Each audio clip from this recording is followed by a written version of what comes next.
Shalom.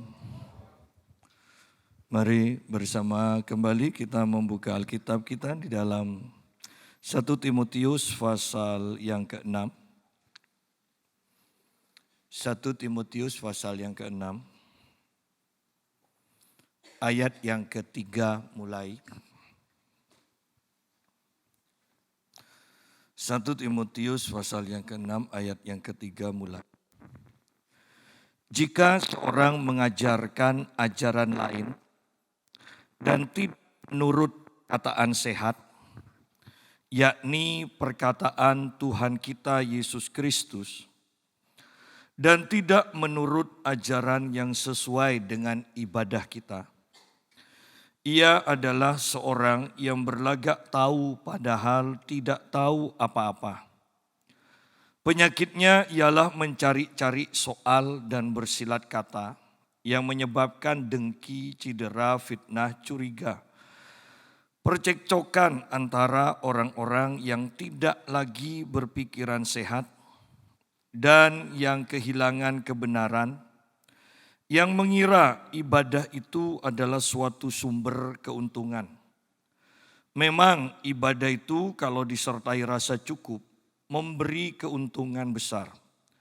Sebab kita tidak membawa sesuatu apa ke dalam dunia, dan kita pun tidak dapat membawa apa-apa keluar, asal ada makanan dan pakaian cukuplah.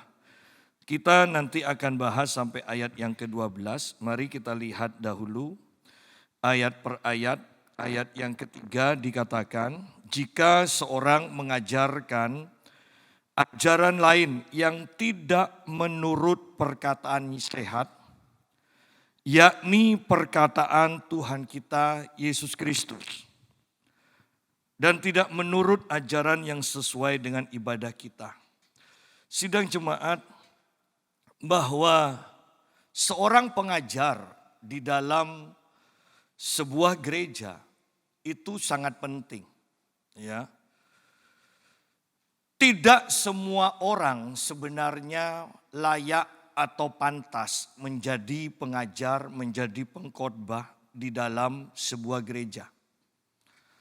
Kalau kita lihat sekarang, banyak orang-orang pengkhotbah dan mungkin secara khusus pengkhotbah muda atau pengusaha-pengusaha yang tidak tahu juntrungnya atau awalnya itu mereka belajar Alkitab di mana, tiba-tiba jadi pengkhotbah.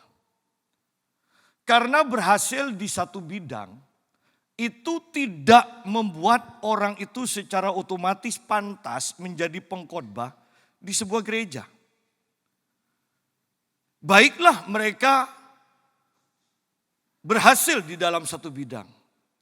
Kenapa tidak bersaksi saja? Mengapa harus jadi pengkhotbah? Mengapa harus menjadi pengajar? Karena untuk menjadi pengajar tidak mudah. Bahkan saya menekankan tidak cukup hanya sekolah Alkitab. Kalau kita tidak menambah ilmu dari banyak buku, ya doktrin, ya buku-buku dari hamba-hamba Tuhan yang lain, maka sebenarnya lulus sekolah Alkitab saja itu tidak ada apa-apanya kok. Ya.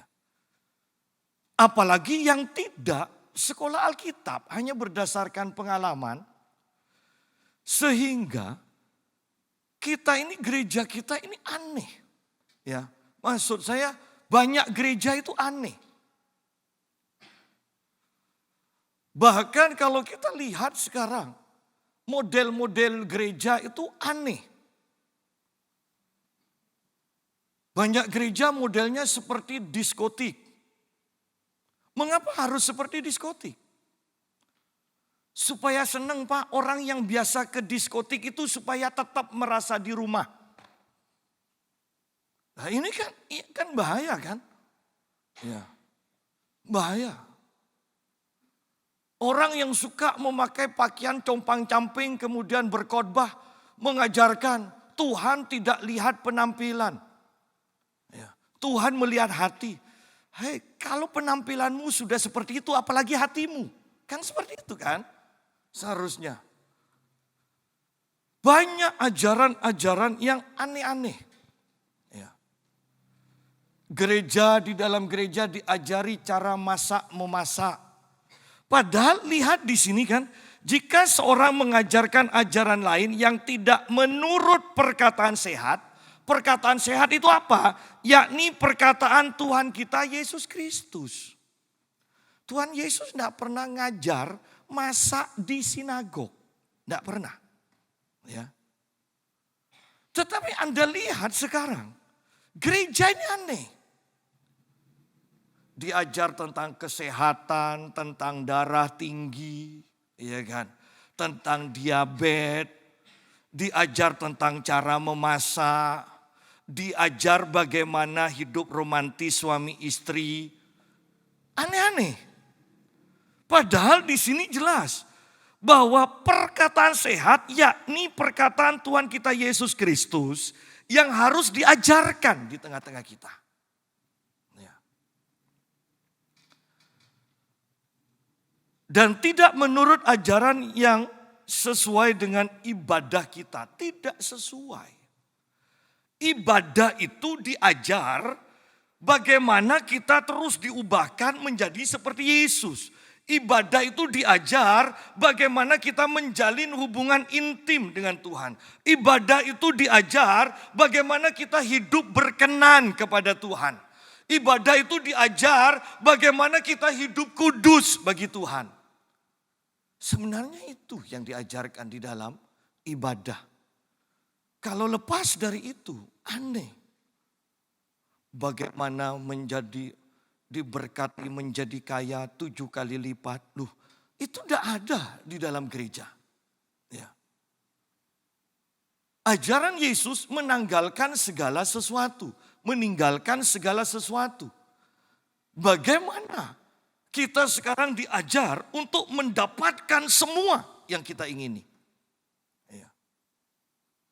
Oleh karena itu, betapa pentingnya pengajaran di dalam sebuah gereja. Bahwa pengajaran ini yang akan menentukan pola pikir kita. Pola pikir kita akan menentukan apa yang akan kita katakan, apa yang akan kita kerjakan, apa yang akan kita capai. Oleh karena itu kalau kita mau menjadi serupa dengan Kristus, tidak bisa tidak. Ajaran Tuhan Yesus yang harus diajarkan di dalam kehidupan kita. Jika seorang mengajarkan ajaran lain dan tidak menurut perkataan sehat, yakni perkataan Tuhan kita Yesus Kristus dan tidak menurut ajaran yang sesuai dengan ibadah kita, ia adalah seorang yang berlagak tahu, padahal tidak tahu apa-apa. Kadang saya lucu melihat ya YouTube, penggalan-penggalan YouTube anak-anak muda yang dengan bahasa yang sangat enak didengar dan mengajarkan, saudara, kalau saudara memanjatkan 5 poin doa ini setiap pagi, hidupmu akan diberkati Tuhan luar biasa. Loh, kok pakai 5 poin sih? Bukan memakai keintiman dengan Tuhan, mengerti hati Tuhan, sehingga kita berjalan sesuai dengan rencana Tuhan, pasti Tuhan akan beserta dengan kita. Jangan pakai poin-poin. Kenapa? Karena itu sudah tidak dipakai. Dulu aja penginjilan. Itu selalu ada 7 langkah untuk menerima keselamatan. Sekarang tidak musim. Ya. Sekarang itu gaya hidup kita. Sekarang itu demonstrasi kuasa. Itu zamannya. Bukan pakai 7 langkah, 5 langkah, 3 langkah untuk menerima keselamatan. 7 langkah untuk menjadi sukses. Bukan seperti itu lagi. Sekarang itu adalah zamannya kita menjalin keintiman dengan Tuhan sampai diserupakan dengan Tuhan Yesus. Itu berbicara gaya hidup. Ya. Bayangkan di sini kita banyak diajar oleh orang-orang yang dikatakan seorang yang berlagak tahu, padahal tidak tahu apa-apa. Bagaimana diberkati? Oh iya, anaknya pendeta mega church berbicara bagaimana hidup diberkati Tuhan. Tidak pernah tahu susahnya. Ya. Mereka tidak tahu bagaimana tidak punya uang. Saya bertahun-tahun mengalami setelah menikah. Hanya hidup dengan honor 20.000 setiap bulan. Saya tahu bagaimana hidup dengan 75.000. Sudah krismon dengan 2 anak.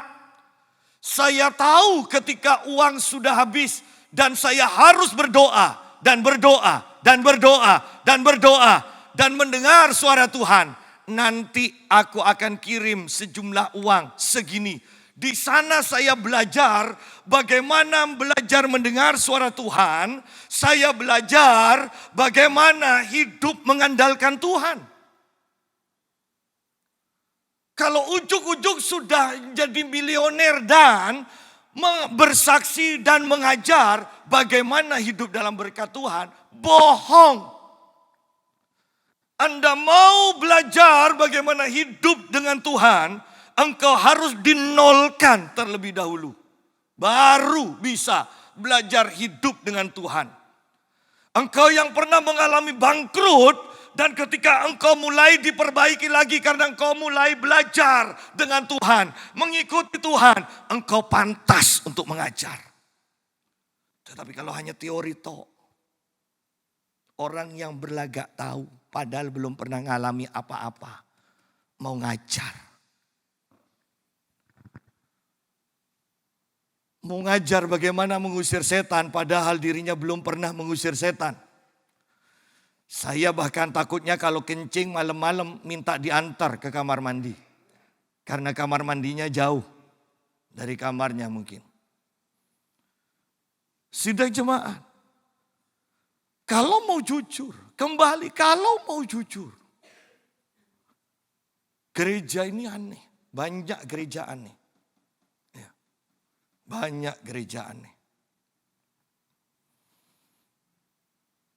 Ada yang mengajarkan ibadah khusus pengurapan. Ini ibadah apalagi? Khusus pengurapan. Jadi orang itu sudah datang dengan pikiran pokok nanti diurapi dengan minyak, kuasa Tuhan bekerja. Tanpa penyangkalan daging, tanpa bejana dipersiapkan. Tanpa firman Tuhan yang kuat membuka pola pikir kita, kita tidak sanggup menerima pengurapan. Kita mungkin mengenal orang-orang yang didoakan berkali-kali, kenapa kok tidak berubah? Karena pola pikir, karena hatinya belum disiapkan. Sehingga mereka tidak bisa menampung dan mempertahankan pengurapan itu. Istilahnya bocor. Masih bocor di mana-mana dalam bagian hidupnya. Sidang jemaat. Di sini dikatakan seorang yang berlagak tahu padahal tidak tahu apa-apa. Kalau berbicara tentang tahu kan berbicara pengalaman kan? Makanya anak-anak muda kan kalau bicara dengan orang yang lebih tua, mau teorinya sebanyak apapun, orang tua akan mengatakan, tapi papa, mama, engkong, nenek ini sudah ngalami semuanya. Ya. Bahwa teori tak pernah bisa mengalahkan pengalaman. Ya. Teori tidak akan pernah bisa mengalahkan pengalaman. Sehingga saya mengatakan, sekolah Alkitab pun, kalau dia tidak praktek terlebih dahulu dan mengalami Tuhan, mengalami penyediaan Tuhan, mengalami kuasa Tuhan, hidupnya tidak diubahkan oleh pengalamannya dengan Tuhan, dia belum pantas untuk melayani Tuhan.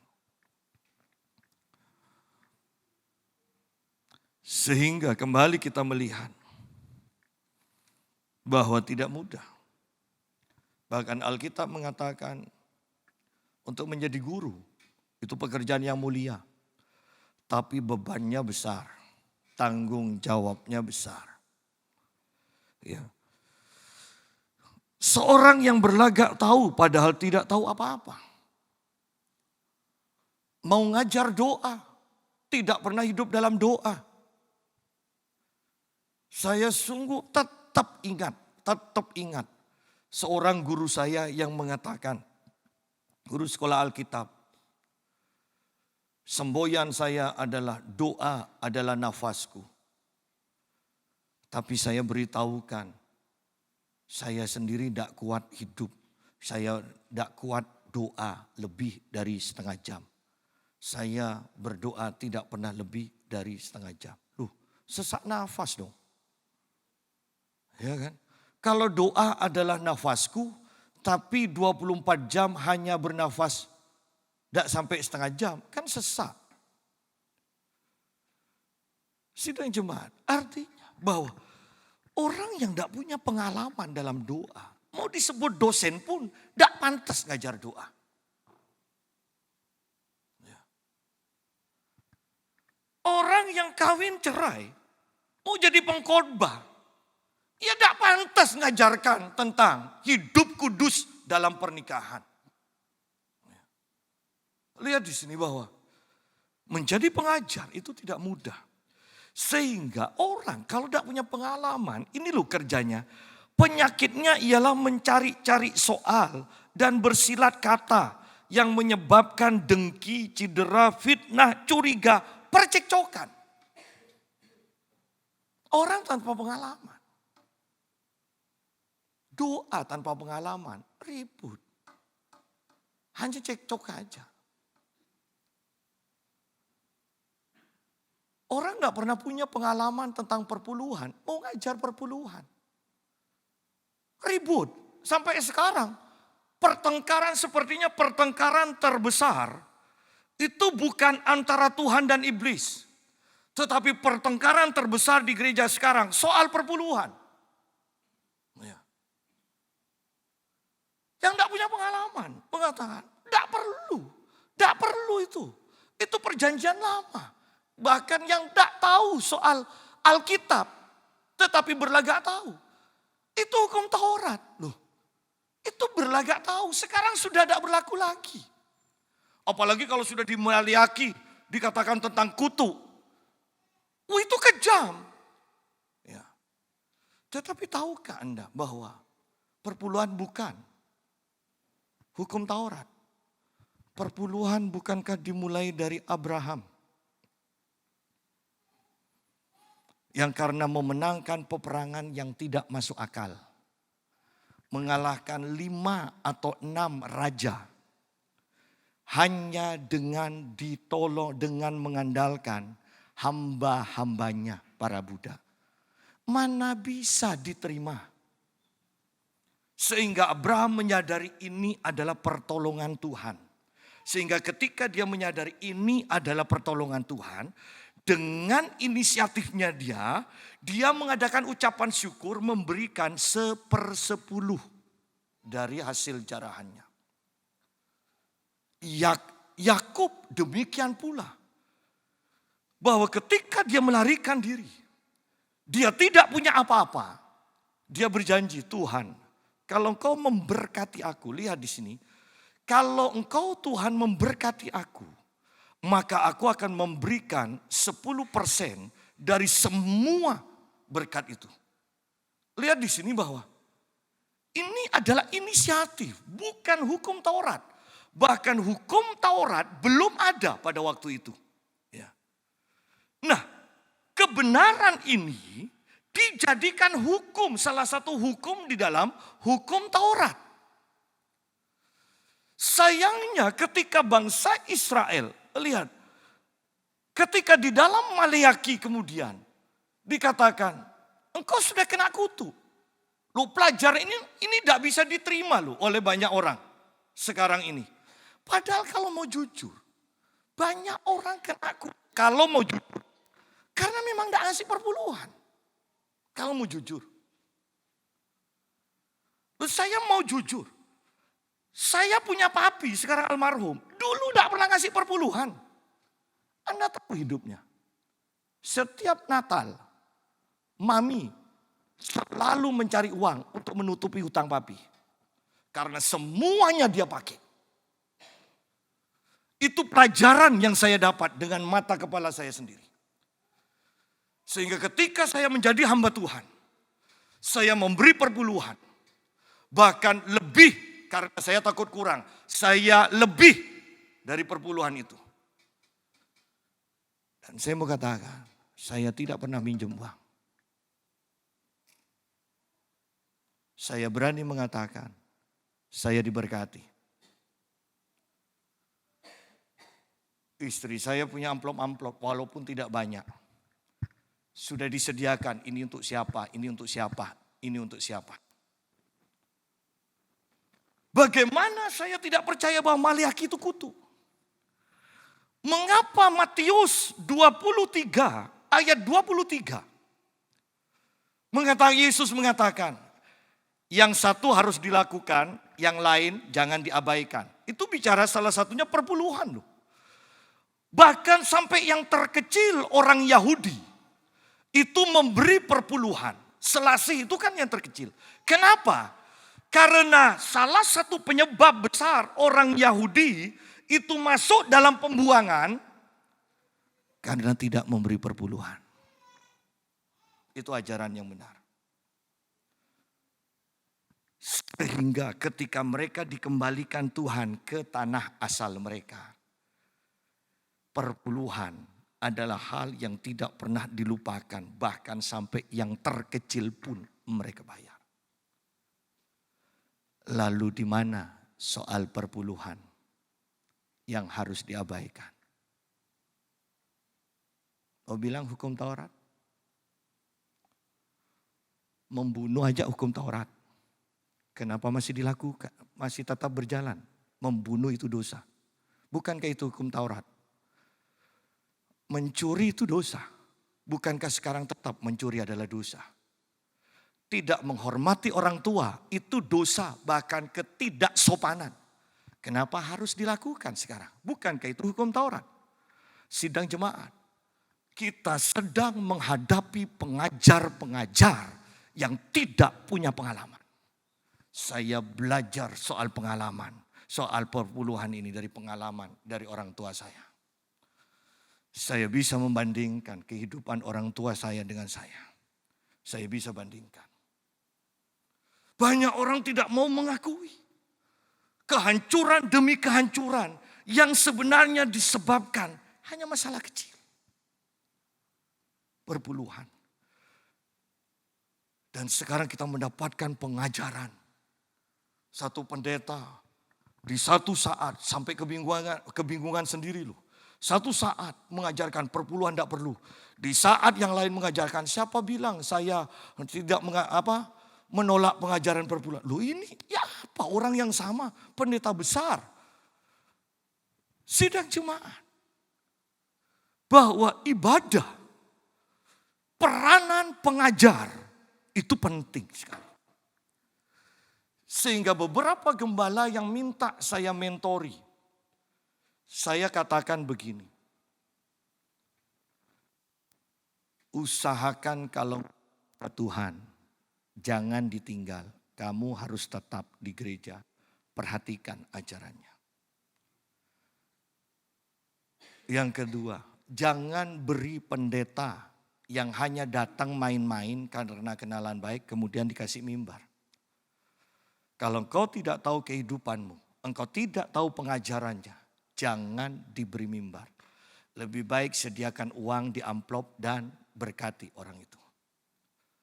Tetapi masalah pengajaran, ketika pengajaran yang salah disampaikan kepada jemaat, habis. Saya ingat ketika almarhum Crispus Ratna mengajar di sini untuk terakhir kali. Dia mengajarkan perpuluhan. Itu tidak perlu. Dan kemudian dia mengajarkan perpuluhan tidak harus ke gereja lokal. Bisa diberikan kepada siapa saja, hamba Tuhan, siapa saja. Dikatakan. Dan kemudian Anda tahu, kehidupannya hanya gara-gara pengajaran yang salah. Kehidupannya amburadul, pernikahannya amburadul, khotbahnya amburadul, karakternya itu dikenal sebagai orang yang pemarah. Dan dia mengajarkan, Anda bisa bayangkan pengkhotbah mengajarkan ajaran yang begini di ibadah perempuan. Istri itu harus lebih genit, lebih apa daripada pelacur. Anda bisa bayangkan pendeta mengajarkan seperti itu? Hanya gara-gara hidup dengan pola pikir yang salah tentang keuangan. Mari kita lihat di sini. Percekcokan. Orang yang diajar ini adalah orang-orang yang seperti ini. Orang-orang yang tidak lagi berpikiran sehat. Hanya orang yang tidak berpikiran sehat lagi. Yang tidak punya firman dari perkataan Tuhan yang sehat. Yang bisa diajar oleh pengajar-pengajar yang tidak tahu apa-apa. Ya. Hanya orang yang tidak lagi berpikiran sehat. Yang bisa diajar oleh orang-orang yang tidak tahu apa-apa itu. Karena kalau kita mempunyai pikiran yang sehat, otomatis pengurapan ada di dalam kita. Ketika kita menerima pengajaran yang tidak benar, ini loh pengurapan akan memberitahu kita. Ini tidak benar. Ada alarm di dalam hati kita. Ya, ada alarm. Kenalan baik saya. Sekarang sudah almarhum. Anda semua kenal kan? Ya, dari Malaysia yang meninggal. Dan saya katakan begini kepada istri saya. Kalau saya terima nubuatan hamba Tuhan ini, maka saya akan mendengarkan pengurapan yang ada pada saya. Kenapa? Karena nubuatannya sebagian dari Tuhan, sebagian dari dirinya sendiri. Dan orang yang punya pengurapan bisa memilah-milah mana yang dari Tuhan, mana yang bukan dari Tuhan. Itu loh. Pentingnya kita menjalin hubungan pribadi dengan Tuhan. Engkau akan kenal Tuhan sehingga apa yang bukan dari Tuhan engkau akan ketahui. Ya. Hidup dengan Tuhan itu tidak mudah. Tadi pagi guru saya dipanggil Tuhan, Bapak Joko Triasmoro. Dan istri saya berbicara dengan saya tadi. Kok bisa ya umur masih muda dipanggil Tuhan? Dan pada akhirnya saya hanya mengingatkan. Ingat teman kita hamba Tuhan yang dari Malaysia yang meninggal? Panggilannya jelas adalah seorang nabi. Tetapi dia di akhir-akhir hidupnya kira-kira 3 tahun sebelum dipanggil Tuhan. Dia memaksa diri untuk mengajar, menjadi guru. Dan kemudian, ingat Pak Joko saya katakan. Bagaimana pelayanannya, bukankah dia orang yang berjasa bagi gereja ini? Bagaimana kita dilayani satu persatu pelepasan dan kemudian gereja mulai agak berubah. Tetapi itulah pelayanannya sebenarnya. Pelayanannya yang Tuhan tentukan. Pelayanan pelepasan. Kalau sudah berhadapan dengan setan. Itu pewahyuan-pewahyuan dari Tuhan. Itu roh pengetahuannya luar biasa. Tetapi dia maksa untuk masuk ke dalam pengajaran rumah tangga. Bagaimana sikap suami, istri dan sebagainya. Jadi ajarannya tentang rumah tangga terus. Padahal yang membuat dia itu dipakai Tuhan peka itu hanya dalam satu hal, ngusir setan.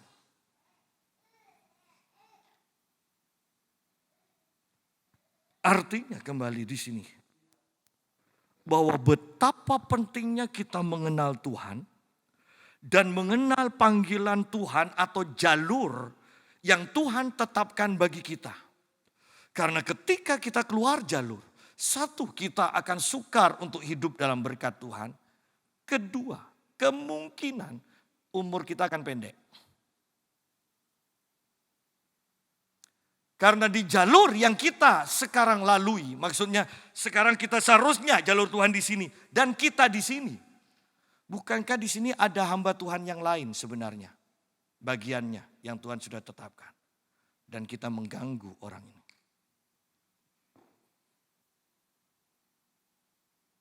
Mengertilah akan Tuhan dan mengertilah akan rencana Tuhan dalam hidup kita. Orang-orang yang tidak lagi berpikiran sehat. Mengapa? Karena mereka dari awal memang tidak pernah mendapatkan pengajaran yang sehat. Ke gereja ya, tapi pengajarannya tidak sehat. Dan yang kehilangan kebenaran. Kehilangan kebenaran. Yang mengira ibadah itu adalah suatu sumber keuntungan. Kalau tidak diajar dengan benar, seringkah Anda mendengar? Ke gereja supaya diberkati. Ke gereja supaya dilindungi. Berkat perlindungan Tuhan, Tuhan sudah sediakan ketika kita menerima Yesus sebagai Tuhan dan Juru Selamat. Ibadah tidak akan menambah apa-apa. Ibadah itu mempersiapkan kita mampu menerima apa yang Tuhan sudah sediakan. Ya. Ibadah itu hanya mempersiapkan bejana kita sehingga bejana kita ini mampu untuk menerima berkat-berkat yang Tuhan sudah sediakan. Bukan karena kita ibadah kemudian Tuhan menciptakan sesuatu, menciptakan lapangan pekerjaan, menciptakan uang yang banyak untuk diberikan pada kita. Itu sudah ada. Karena Alkitab mengatakan begini. Dalam 1 Korintus, lihat di sini. 1 Korintus pasal yang pertama, ayat yang kelima sampai ayat yang ketujuh mengatakan begini. Sebab di dalam Dia, di dalam Kristus ketika kamu percaya, engkau percaya menerima Yesus sebagai Tuhan dan Juru Selamat. Sebab di dalam Kristus kamu telah menjadi kaya dalam segala hal. Artinya kau itu sudah berkecukupan, Tuhan jamin. Sehingga Yesus katakan, jangan takut, jangan khawatir apa yang kamu makan, apa yang kamu minum, apa yang kamu pakai. Di dalam Kristus, kamu telah menjadi kaya dalam segala hal, dalam segala macam perkataan, dan segala macam pengetahuan, sesuai dengan kesaksian tentang Kristus yang telah diteguhkan di antara kamu. Demikianlah kamu tidak kekurangan dalam suatu karunia pun. Sementara kamu menantikan pernyataan atau kedatangan Tuhan kita Yesus Kristus. Kita tidak kekurangan kok. Oleh karena itu ketika kita beribadah, sikap kita itu kenapa beribadah? Karena mengucap syukur kepada Tuhan. Bukan untuk mendapatkan lebih lagi. Justru yang Tuhan sediakan itu sudah lebih dari cukup. Kita beribadah untuk menyatakan ucapan syukur kita. Kita sudah diselamatkan. Kita sudah diajar. Kita sudah disembuhkan. Kita sudah dipulihkan. Kita sudah disediakan. Semuanya. Sehingga beribadahlah dengan ucapan syukur. Kembali kepada 1 Timotius pasal yang ke-6 ini. Bahwa ibadah kalau disertai rasa cukup, lihat, ibadah jangan untuk mencari keuntungan.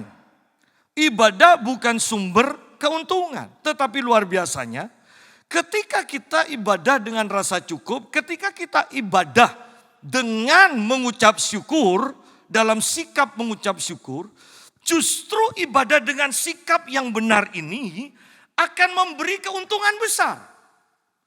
Tapi kalau tujuan kita untuk mendapat keuntungan besar, justru kita tidak mendapat keuntungan besar dan sikap kita dipandang bersalah oleh Tuhan. Ya. Sehingga banyak orang datang beribadah dengan hati yang tamak. Ingin lebih, ingin lebih, ingin lebih. Padahal seharusnya datang dengan ucapan syukur dan Tuhan selalu mempunyai sesuatu untuk diberikan kepada kita. Sidang jemaat, banyak orang yang tidak mengerti ini. Kenapa? Karena tidak diajar dengan benar. Tidak diajar dengan benar. Teori penting, tetapi teori itu harus dia alami terlebih dahulu, baru dia ajarkan. Oh, sekarang ngeri. Pengajaran-pengajaran orang-orang yang hanya pandai enak didengar. Tetapi saya dan istri saya ketika mendengar khotbah, mendengar firman, bukan hanya tentang pengetahuannya, tetapi yang kami tangkap adalah apakah ada pengurapan roh kehidupan yang terpancar melalui perkataannya. Itu loh yang terpenting. Ya. Jangan sampai menjadi seorang yang berlagak tahu padahal tidak tahu apa-apa. Ya. Tahu jurusnya ngusir setan dalam nama Yesus. Tetapi kalau dipraktekkan belum tentu loh setannya keluar. Ya, teorinya betul loh, itu tidak salah. Tetapi dalam nama Yesus artinya kita ada di dalam Kristus. Hubungan yang benar, hubungan yang intim, baru ada kuasa.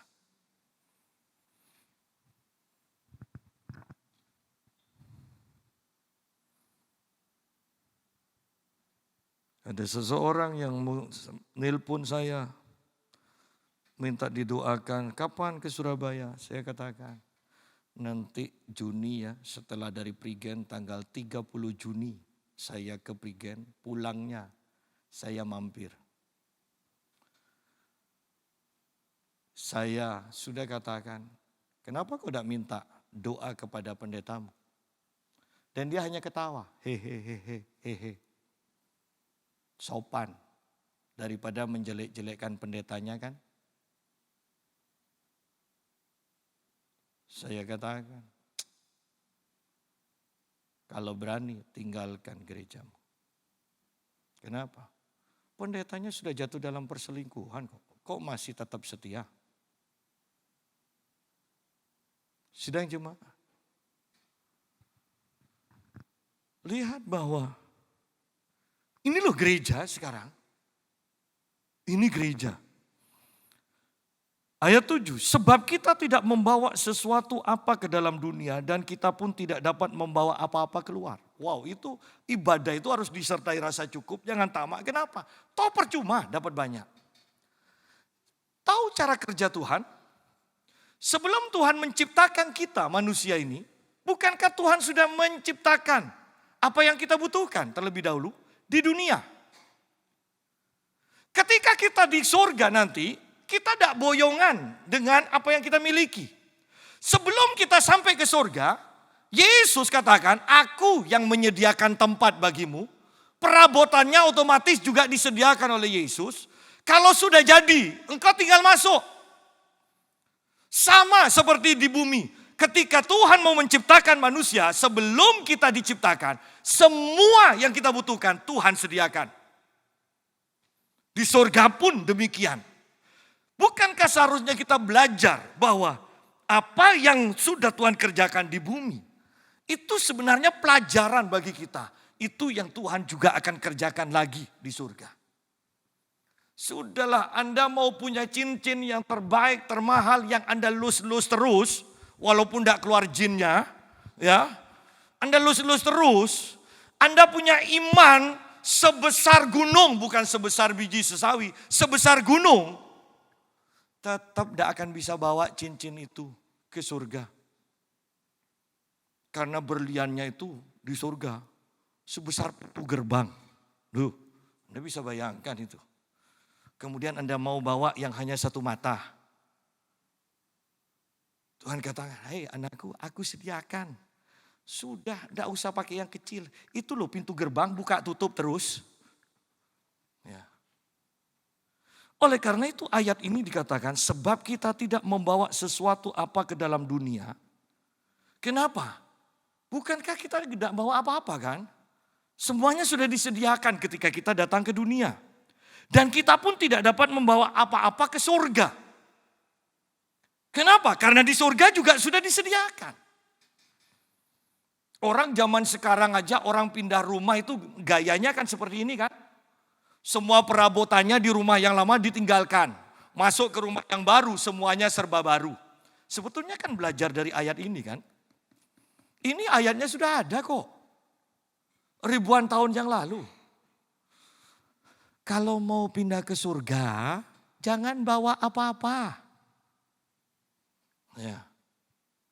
Lalu kenapa kita mati-matian sampai meninggalkan Tuhan, sampai meninggalkan ibadah demi untuk mendapatkan sesuatu di muka bumi yang tidak bisa dibawa ke surga? Nah, ini butuh pengajaran, butuh Anda itu renungkan terus ayat ini. Sampai itu berbicara kepada kita. Yesus katakan melalui Tuhan katakan dalam firman-Nya ini. Asal ada makanan dan pakaian, cukuplah. Bukankah kalau mau jujur ayat ini pun sukar untuk diterima? Kecuali oleh orang yang memang hidup dari awal. Sangkal diri, pikul salib. Ayat ini kita akan mengatakan ini ayat yang benar. 100% benar. Tetapi kalau kita dari awal tidak diajar soal sangkar diri pikul salib, kita akan berbantah. Namanya orang hidup, masa tidak ingin rumah besar, masa tidak ingin naik mobil, masa tidak ingin kemana-mana, masa hanya asal ada makan dan pakaian cukuplah. Tetapi bagi orang yang dari awal hidup sangkal diri pikul salib, kita di dalam hati kita akan 100% mengatakan ini benar. Ini benar. Kita yang salah. Jangan dibalik. Firman Tuhan sudah tidak up to date. Kita yang benar. Oh jangan. Jangan. Toh nantinya di dalam zaman antikris. Bukankah kita akan dibuat, itu akan melebihi negara komunis. Kita akan dibuat tidak punya apa-apa. Semuanya tergantung pemerintahan antikris. Bayangkan kalau kita dari sekarang tidak memperlengkapi dengan kebenaran ini. Sudah tahu bukan? Kita pasti akan menjadi pengikut antikris. Kalau kita tidak memperlengkapi dengan sangkal diri pikul salib. Mulai sekarang. Ya. Tetapi bersyukurlah bahwa kita akan diangkat sebelum antikris berkuasa penuh. Saya berbicara dengan pendeta dari Solo. Dan kemudian dia menjadwal saya karena kita berbicara tentang, Pak, saya mendengarkan hamba Tuhan. Ini dia sebutkan. Soal akhir zaman. Soal antikris, dan saya tidak setuju dan saya jelaskan bahwa dia katakan Israel itu sudah tidak ada apa-apa, sudah tidak ada nilainya di hadapan Tuhan, bahwa sekarang ini zamannya gereja dan akan ditutup oleh gereja. Oh tidak, soal itu saya tidak percaya. Saya percaya bahwa sejak Pentakosta, sejak Israel menolak Yesus, maka pada waktu itu zaman Israel sementara ditutup, sekarang zamannya gereja, saya katakan. Nanti sangkakala Allah terakhir dibunyikan, dari awal dibunyikan, gereja akan diangkat. Dan pada waktu gereja diangkat, zaman dari Israel dibuka lagi. Itu zaman cawan Allah, cawan murka Allah akan dicurahkan. Pada waktu itu Israel akan terima Yesus.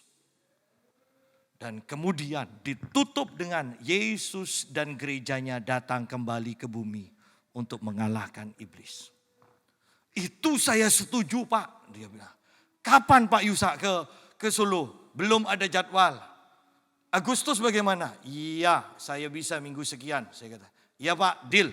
Nah, perhatikan, ada orang-orang yang rindu akan firman. Saya tekankan lagi, apa yang saya ketahui bukan hanya didapat dari sekolah Alkitab. Itu tidak diajarkan seperti itu. Kita harus banyak belajar buku dan ketika belajar buku tidak semuanya benar. Sehingga kembali saya katakan, baca buku pun kita harus mendengarkan pengurapan yang di dalam ini loh. Sehingga tidak semua ditelan. Ada yang benar, ada yang salah.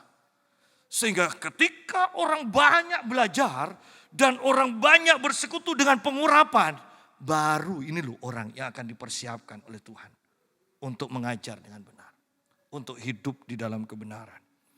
Ayat yang ke-9, tetapi mereka yang ingin kaya terjatuh ke dalam pencobaan. Orang yang ingin kaya, ya, ingin kaya, terjatuh ke dalam pencobaan. Bukankah ini juga tidak masuk akal? Tetapi inilah firman Tuhan, saya katakan. Inilah firman Tuhan, mereka yang ingin kaya terjatuh ke dalam pencobaan.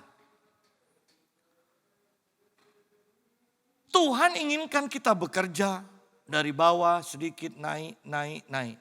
Bukan langsung ingin kaya minjem bank, ya kan? Punyanya siapa pokoknya digadaikan. Nanti tidak bisa bayar. Nah, nipu sana, nipu sini. Ya, gali lubang, tutup lubang, yang digali tetap tidak pernah tertimbun. Justru lebih besar, ya kan? Sidang jemaat, kenapa itu bisa terjadi? Karena ingin kaya. Terjatuh dalam pencobaannya apa? Ya salah satunya itu. Ya, tindakan nekat. Tindakan nekat. Anda sungguh-sungguh harus hidup dengan rasa syukur. Mau melakukan hal yang besar, nantikan Tuhan, dengarkan suara Tuhan. Baru Anda boleh melakukan hal yang besar yang menurut Anda, aku tidak bisa lakukan. Tetapi ketika engkau intim dengan Tuhan dan berani melakukan apa yang Tuhan perintahkan, engkau akan berhasil. Bukan karena kita ingin kaya, ingin cepat kaya. Tetapi karena Tuhan memberi perintah dan kita yakin ini dari Tuhan. Lakukan, engkau akan berhasil.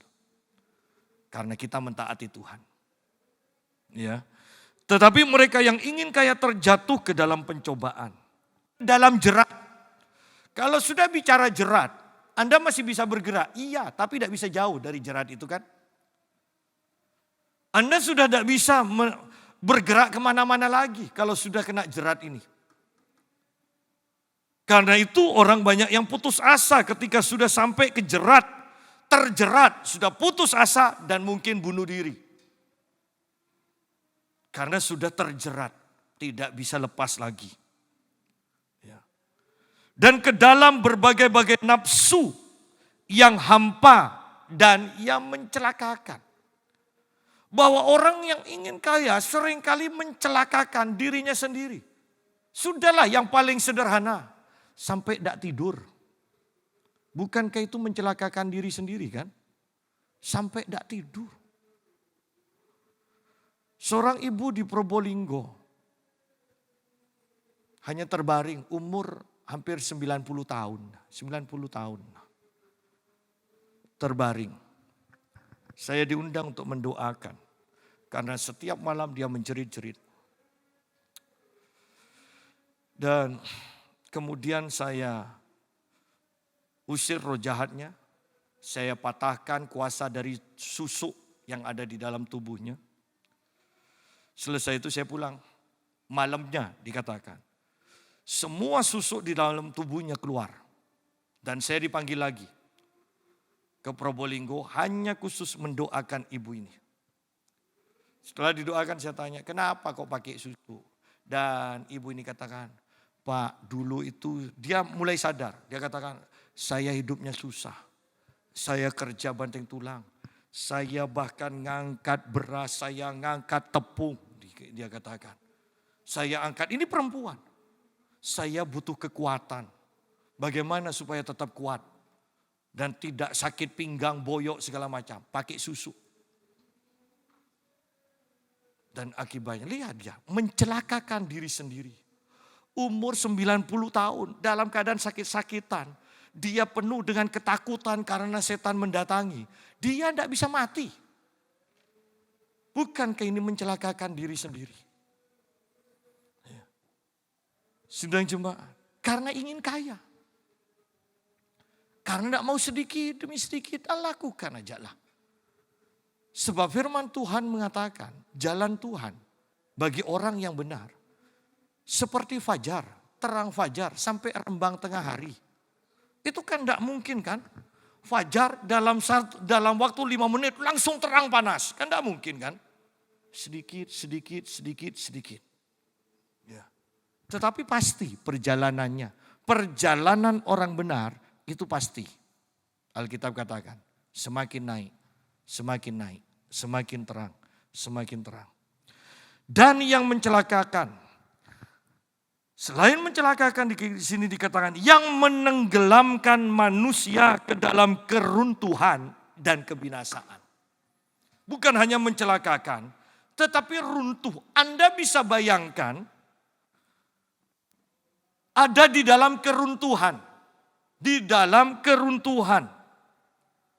Itu kalau gempa, Anda ada di bawah, di lantai paling bawah, atau sudahlah dari 100 lantai ada di lantai 2. Kemudian Anda ada di dalam keruntuhan itu. Ini loh, betapa susahnya, nafas tidak bisa, sudah haus tapi tidak mati. Kan ini jangan bicara mati dulu. Ya. Orang kalau cinta uang, ini loh. Jangan-jangan sampai teriak sendiri. Ya. Saya di tempat fitness barusan tanggal 1 saya goda teman saya punya usaha buka roti. Dan saya katakan, bagaimana bro? Gaji karyawan? Tak tahu Marilah nyari dek mandiman ki kurang 500 kurang gaji karyawannya. Loh ini bukan untuk dimakan sendiri loh, untuk gajinya karyawan. Ya. Untuk gajinya karyawan. Ya. Sidang jemaat, bukankah itu sama dengan ada di dalam keruntuhan? Ya. Mati enggak, tapi susah nafas, ya kan? Tidak bisa bergerak dan pada akhirnya kebinasaan. Binasa, terpisah dari Tuhan, itu yang lebih parah lagi. Ya.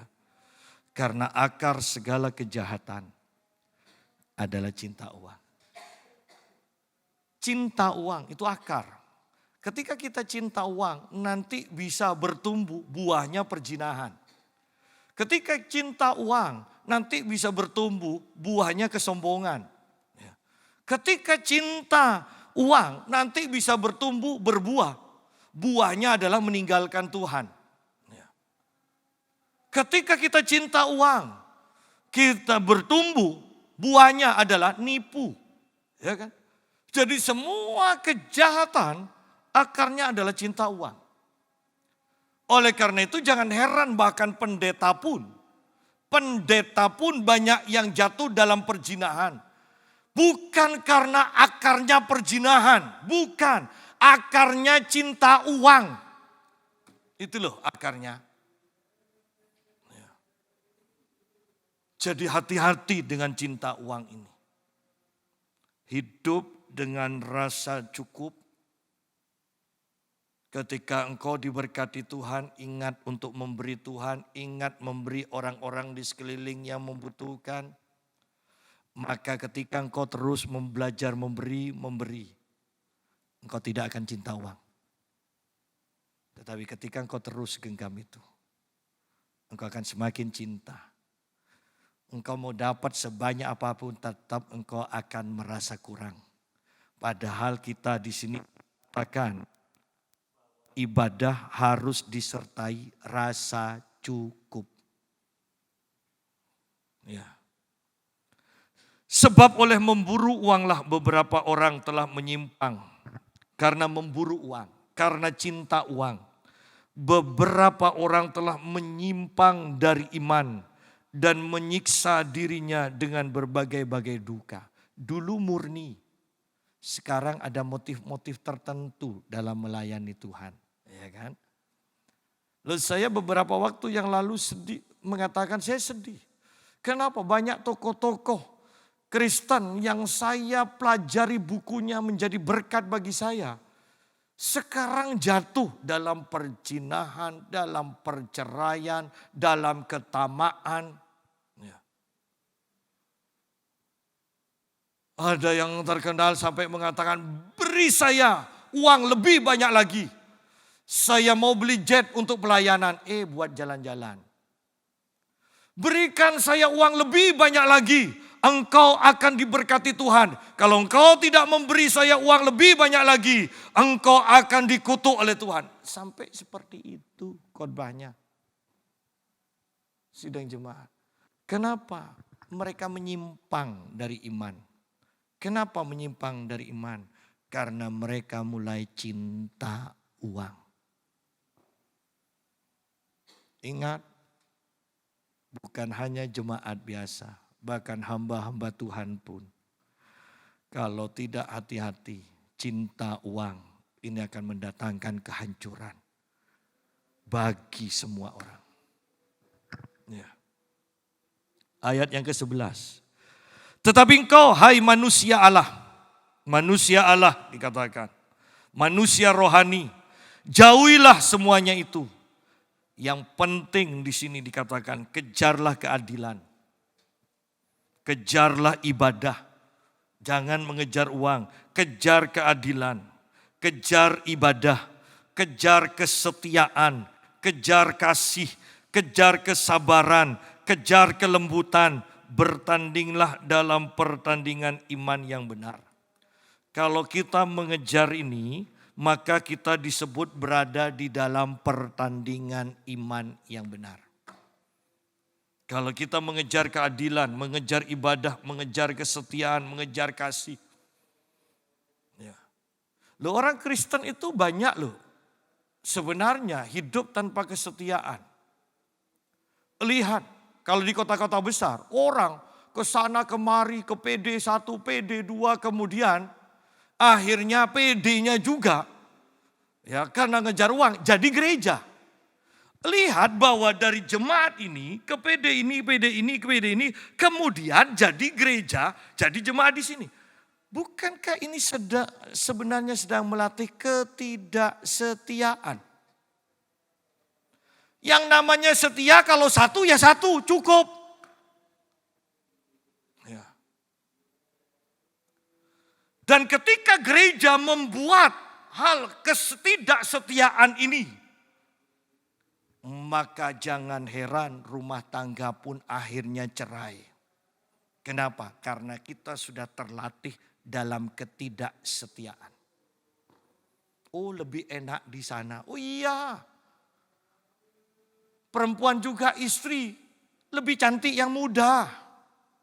Tidak mungkin lebih cantik yang keriput, tidak mungkin. Tetapi bukankah di dalam pernikahan pada akhirnya cinta mungkin mulai luntur. Tetapi komitmen, kesetiaan.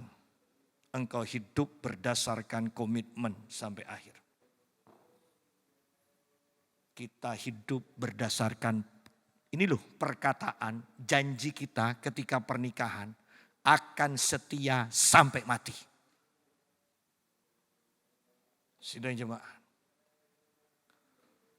Kesetiaan ini adalah pertandingan iman. Ini pertandingan iman. Ingat, bertandinglah dalam pertandingan iman yang benar dan rebutlah hidup yang kekal. Rebutlah hidup yang kekal. Bukankah tadi pagi saya katakan ada tanggung jawab untuk terus hidup di dalam kekekalan itu? Ada tanggung jawab. Anda harus ada di jalur yang benar. Pertandingan iman yang benar. Baru akan merebut hidup yang kekal itu. Untuk itulah engkau telah dipanggil. Dan telah engkau ikrarkan ikrar yang benar. Di depan banyak saksi. Banyak saksinya. Pertandingan iman yang benar. Kitab Ibrani pasal 12 mengatakan banyak saksinya. Banyak penontonnya. Jadi jangan heran ketika kita menyimpang dari iman yang benar. Kita kemudian direndahkan. Kita dihujat.